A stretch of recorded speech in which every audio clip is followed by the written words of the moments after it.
बीते 24 घंटे से उधम सिंह नगर में सुरक्षा बलों और आतंकवादियों के बीच इनकाउंटर जारी है। दरअसल सुरक्षा बलों को यह जानकारी मिली थी कि उधम सिंह नगर के वसंतगढ़ इलाके में कुछ आतंकवादी छुपे हुए हैं। उसके बाद सुरक्षा बल वहां पर पहुंचते हैं, जहां ये जानकारी मिलती है कि 3 से 4 आतंकवादी घने जंगलों में छुपे हुए हैं। आतंकवादियों को घेरा जाता है और जैसे ही आतंकवादी घिरे हुए दिखते हैं, गोलियां चलाने लगते हैं। सुरक्षा बलों ने भी माकूल जवाब दिया। इस इनकाउंटर में एक जवान शहीद हो गया। पहलगाम में कायराना आतंकवादियों के हमले के बाद पूरे कश्मीर घाटी में सर्च ऑपरेशन जारी है। उधम सिंह नगर में अभी भी इनकाउंटर चल रहा है। इस वक्त मैं कश्मीर के त्राल इलाके में मौजूद हूं और त्राल इलाके में ही मोस्ट वांटेड आतंकी आसिफ का घर है, जिस घर पर एक्शन लिया गया है और इस घर को जमींदोज कर दिया गया है। ये हम आपको दिखा रहे हैं। और पहलगाम में जो आतंकी हमला हुआ था, सुरक्षा बलों के मुताबिक आसिफ उस हमले में शामिल था। लगभग 3 साल पहले आसिफ गायब हुआ था।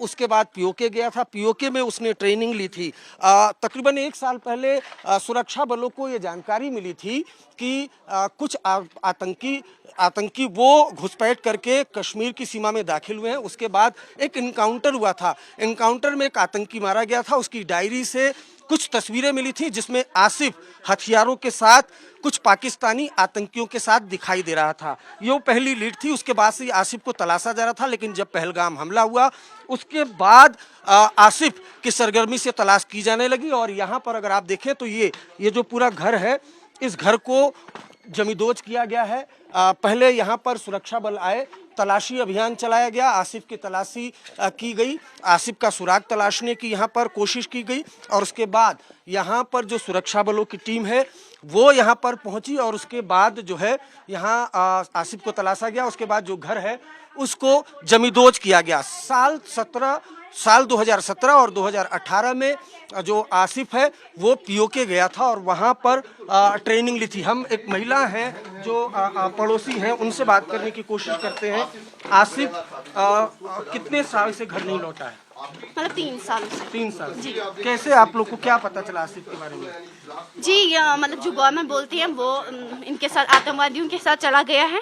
तो यही गवर्नमेंट के, मतलब हम गवर्नमेंट के बात पे यकीन करते हैं। अच्छा, आसिफ की तस्वीरें आपने देखी बंदूक के साथ कभी? जी, सोशल मीडिया पे हमने देखी।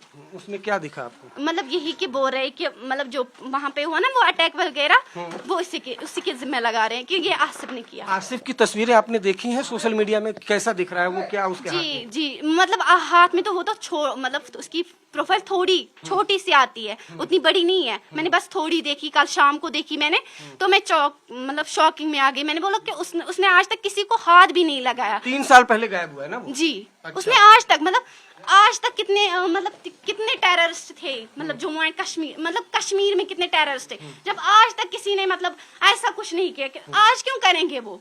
तो देखिए मतलब ये हम खुद गिल्ट फील करें उनके लिए, जो मतलब पहलगाम में अटैक हुआ ना, वहाँ पे कितने मतलब मर गए, उनके लिए बहुत ज्यादा आप गिल्ट। चाहती हैं कि जिन्होंने जिसने भी किया उसको सजा मिलनी चाहिए। ओके, बिल्कुल। देखिए, जिन्होंने भी किया उनको सजा मिलनी चाहिए। और इन्होंने बताया कि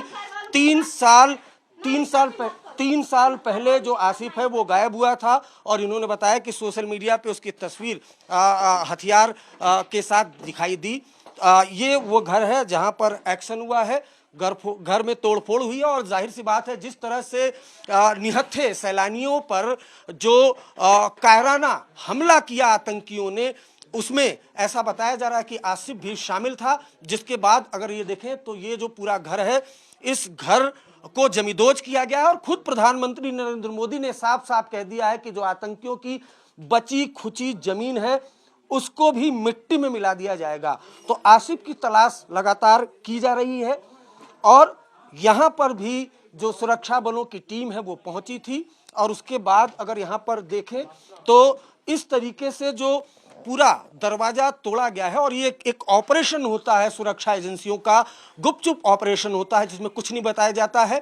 और उसके बाद तलाशी अभियान शुरू होता है। उसी तलाशी अभियान के तहत अगर आप ये देखें तो इस घर को जमींदोज कर दिया गया है, मिट्टी में मिला दिया गया है। अब अगला नंबर उन आतंकियों का है जिन्होंने निहत्थे सैलानियों पर कायराना हमला किया था उनको उनके अंजाम तक पहुंचाने का